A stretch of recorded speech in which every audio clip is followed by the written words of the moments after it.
এই child centre education নিয়ে আমরা কিছুটা আগে লিখে নেব, তারপর বিষয়বস্তুগুলো আলোচনা করে আমরা এমসিকিউ কিছু আমি দেব, আপনাদের সাথে আমি এমসিকিউটা আলোচনা করব।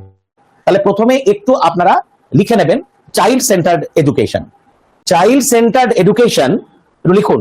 চাইল্ড সেন্টার্ড এডুকেশন এমন একটি শিক্ষা দর্শন, চাইল্ড সেন্টার্ড এডুকেশন এমন একটি শিক্ষা দর্শন যেখানে যেখানে শিক্ষার কেন্দ্রবিন্দুতে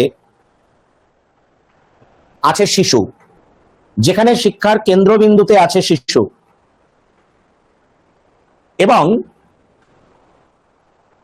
তার আগ্রহ, অভিজ্ঞতা, মানসিক বিকাশ, আগ্রহ, অভিজ্ঞতা, মানসিক বিকাশ এবং ব্যক্তিগত পার্থক্য।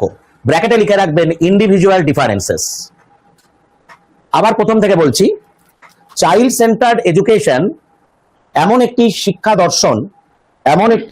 দর্শন যেখানে শিক্ষার কেন্দ্রবিন্দুতে আছে শিশু এবং তার আগ্রহ, মানসিক বিকাশ, অভিজ্ঞতা এবং ব্যক্তিগত পার্থক্য।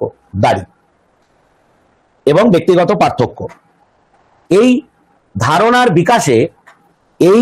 বিকাশে গুরুত্বপূর্ণ ভূমিকা রেখেছেন John Dewey.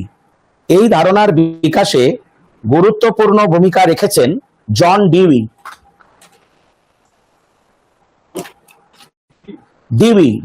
John Dewey, DEWEY, John Dewey গুরুত্বপূর্ণ ভূমিকা রেখেছেন জন ডিউই। কমা দিয়ে লিখুন মারিয়া মন্তেশ্বরী। মারিয়া বাংলায় লিখলে অসুবিধা নেই, মারিয়া মন্তেশ্বরী এবং জা পিয়াজে। মারিয়া মন্তেশ্বরী এবং জা পিয়াজে। ক্লিয়ার হয়েছে? এবারে হেডিং করুন থিওরিটিক্যাল পার্সপেক্টিভ, অর্থাৎ এই